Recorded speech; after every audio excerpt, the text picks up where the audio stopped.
Hipatia de Alejandría fue la primera mujer astrónoma y dedicada a la ciencia con una vida documentada. Nació en el siglo IV en la metrópoli de Alejandría, actual Egipto, y centro cultural antiguo que en ese momento formaba parte del Imperio Romano. Desde pequeña se interesó por el mundo de las ciencias y de la astronomía.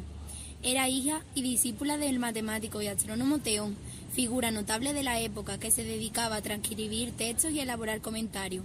Uno de los más conocidos fue el de elementos de la geometría, de Euclides, en el que su hija participó. Hipatia logró abrirse paso y progresar en una era donde a las mujeres se les negaba el conocimiento. Estudió en el Museo Centro de Investigación Científica donde trabajaba su padre. También viajó a Atenas y a Roma para formarse. Se convirtió en una maestra neoplatónica brillante que impartía lecciones de matemática, filosofía y astronomía. Su discípulo más conocido fue el obispo de Cirene, con el que se escribía cartas a menudo y gracias al cual sabemos muchos detalles de su historia. Tenía una ideología clásica fundamentada en los conocimientos que muchos cristianos de la época asociaron al paganismo.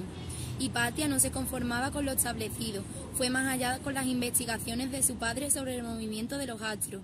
Su contemporáneo, Sócrates, de Constantinopla, aseguró que su sabiduría superó con creces a los pensadores de su tiempo. Sus aportaciones a la ciencia y la literatura fueron sumamente valiosas. Realizó el comentario de aritmética de Diofanto, considerado padre del álgebra, que simplificaba y facilitaba las operaciones matemáticas. Escribió un tratado de 8 libros sobre geometría de la crónica de Apolonio, donde planteaba nuevos problemas. Además, elaboró un canon de astronomía analizando las tablas de Almagesto, de Ptolomeo y cartografiando los cuerpos celestes. En el ámbito de la invención, Hipatia creó varios diseños de mejoras para instrumentos como el astrolabio, que mide la posición de los astros, el hidrómetro, que mide el peso de los líquidos, y el hidroscopio, que mide el nivel del agua. Además, fue pionera en la creación de un aerómetro que se utilizaba para determinar la densidad relativa de los líquidos. Desgraciadamente, sus trabajos se perdieron, aunque figuran en referencias de otros autores y en las cartas que escribió a sus discípulos. A pesar de su paganismo y de ser fiel defensora de sus creencias, Hipatia respetaba todas las religiones y no mostraba ninguna actitud hostil para el desmantelamiento de las mismas. Incluso aceptaba discípulos que compartían otras creencias, fomentando así la tolerancia. Era una mujer influyente en Alejandría. Todos la admiraban y acudían a ella para obtener consejos, pero esto fue visto como una amenaza para los cristianos, que impusieron alrededor del año 380 su religión como oficial en el Imperio Romano. Se cree que el obispo Cirilo, nuevo patriarca de Alejandría, fue el instigador del asesinato de Hipatia por bruja y hechicera. No se sabe con exactitud cuál fue el motivo detonador de este ataque de ira contra Hipatia.